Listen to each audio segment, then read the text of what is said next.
మరోసారి సీఎం చంద్రబాబు నాయుడు గారు సీరియస్ అయ్యాడు. గత 2 సంవత్సరాల నుంచి ఈ సీరియస్ అనే పదం కొన్ని వందల సార్లు విని ఉంటారు. విని ప్రజలు కూడా బోరు కూడా వేసి ఉంటుంది.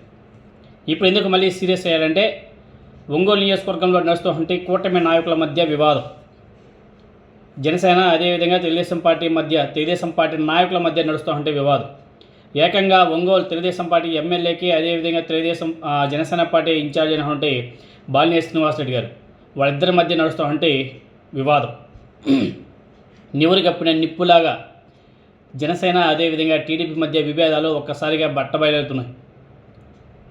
బాలినేని శ్రీనివాసరెడ్డి గారికి అదేవిధంగా తెలుగుదేశం పార్టీ ఎమ్మెల్యే దామచర్ల జనార్దన్ మధ్య నెలకొన్నటువంటి వివాదం ఇప్పుడు పీక్ లెవెల్కి వెళ్ళిపోయింది.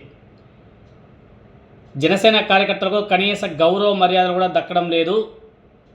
టీడీపీ ఎమ్మెల్యే అక్రమ దందాలు వసూళ్ల నుంచి కోట్ల రూపాయలు వసూలు చేస్తున్నాడని చెప్పేసి బాలినేని శ్రీనివాసరెడ్డి గారు తీవ్ర ఆరోపణలు చేశారు. ఇద్దరి మధ్య పరస్పరం తీవ్ర ఆరోపణల నేపథ్యంలో మధ్యలో చంద్రబాబు నాయుడు గారు, పవన్ కళ్యాణ్ గారు కూడా ఇన్వాల్వ్మెంట్ అయ్యి సీరియస్ అయ్యారని చెప్పేసి తెలుస్తుంది. ఇందుకే బాలినేని శ్రీనివాసరెడ్డి గారు చేస్తున్నటువంటి ఆరోపణలు ఏంటి అంటే, ఒంగోలు నియోజకవర్గంలో రేషన్ మాఫియా నుంచి తెలుగుదేశం పార్టీ ఎమ్మెల్యే దామచర్ల ప్రతి నెల 25 లక్షల రూపాయలు వసూలు చేస్తున్నాడంట. మద్యం దుకాణాలు, ఇసుక, గ్రావెల్, భూ కబ్జాలు, మెప్మా అదేవిధంగా నగర పాలక సంస్థ కేంద్రంగా భారీ అవినీతి చేస్తున్నాడంట. పోలీస్ స్టేషన్లే అడ్డాగా సెటిల్మెంట్లు కూడా నడుస్తున్నాయంట. అవినీతి ఆరోపణల మీద విఆర్కి వెళ్ళినటువంటి సిఐ విజయకృష్ణ గారిని వారం తిరగకుండానే మళ్ళీ అదే స్థానంలో పోస్టింగ్ వేయించుకున్నాడంట తెలుగుదేశం పార్టీ ఎమ్మెల్యే దామచర్ల గారు. వెంకట సుబ్బారావుకి చెందినటువంటి భూ వివాదంలో పోలీస్ స్టేషన్కి పిలిచి బలవంతంగా రాజీ చేయించి సంతకాలు తెప్పించుకున్నాడంట. దీనికి సంబంధించినటువంటి పంచాయతీ వీడియోని మీడియా ముందు ప్రదర్శించడం కూడా జరిగింది బాలినేని శ్రీనివాసరెడ్డి గారు. ఇక మీద తాను ఒంగోలులోనే ఉంటూ అన్ని అక్రమాలను నిరూపిస్తానో తుమి తేల్చుకుంటాను అని చెప్పేసి బాలినేని గారు స్పష్టం చేశారు.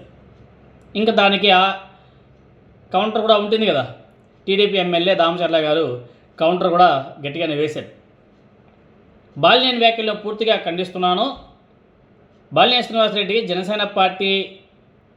జనసేన పార్టీని అడ్డం పెట్టుకొని వైసీపీ వాళ్ళ కోసం పనిచేస్తున్నాడు, కూటమిలో విభేదాలు సృష్టించేందుకు ఈ నిరాధార ఆరోపణ కూడా చేస్తున్నాడు అని చెప్పేసి ఆయన మాట్లాడుతున్నాడు. బాలినేని చేసినటువంటి తప్పులు ముద్రిస్తే కరపత్రాలు కూడా సరిపోవు. అమావాస్యకి పౌర్ణానికి ఒంగోలు వచ్చి ఆయనకు తన మీద మాట్లాడే నైతిక హక్కు కూడా లేదు. గత వైఎస్ఆర్ కాంగ్రెస్ పార్టీ ప్రభుత్వంలో బాలినేని ఆయన కుమారుడు బార్ షాపులను సిండికేట్ చేసి కోట్ల రూపాయలు వసూలు చేశారు.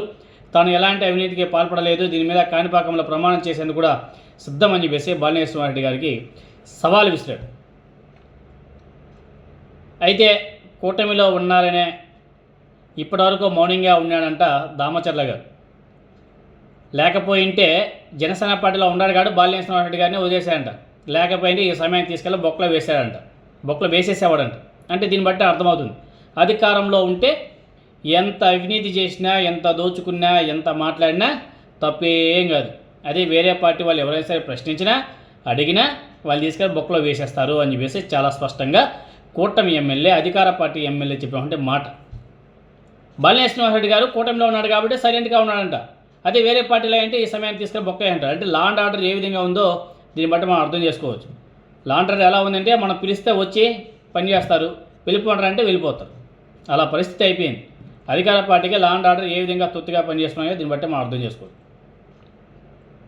ఎనీహౌ, మొత్తానికైతే ఒంగోలులో జనసేన టీడీపీ ఎమ్మెల్యేల మధ్య, జనసేన పార్టీ నాయకుడు అదేవిధంగా టీడీపీ ఎమ్మెల్యే మధ్య ఈ స్థాయిలో మాటల యుద్ధం నడుస్తుండడం కూటమి రాజకీయాల్లో పెద్ద కలకలం రేపుతుంది. ఒకరి మీద ఒకరు భూ కబ్జాలు, వసూల దందాలు, అవినీతి ఆరోపణలు గుప్పించుకోవడం, నా భూతో నా భవిష్యత్. దీని మీద పాపం చంద్రబాబు నాయుడు గారు సీరియస్ అయ్యాడంట. పవన్ కళ్యాణ్ గారికి ఇన్ఫర్మేషన్ వెళ్ళిందంట. ఆయన కూడా రేపో మాపో సీరియస్ అవుతాడు. తర్వాత ఏమవుతుంది, తర్వాత సీరియస్ కాస్త కూల్ అయిపోయి ప్రశాంతంగా ఎవరి పనులు వాడు, ఎవరు దోచుకోవడాలు వాళ్ళు బిజీగా నడిచిపోతుంది. సీరియస్సే, ఇంకేమీ ఉండవు.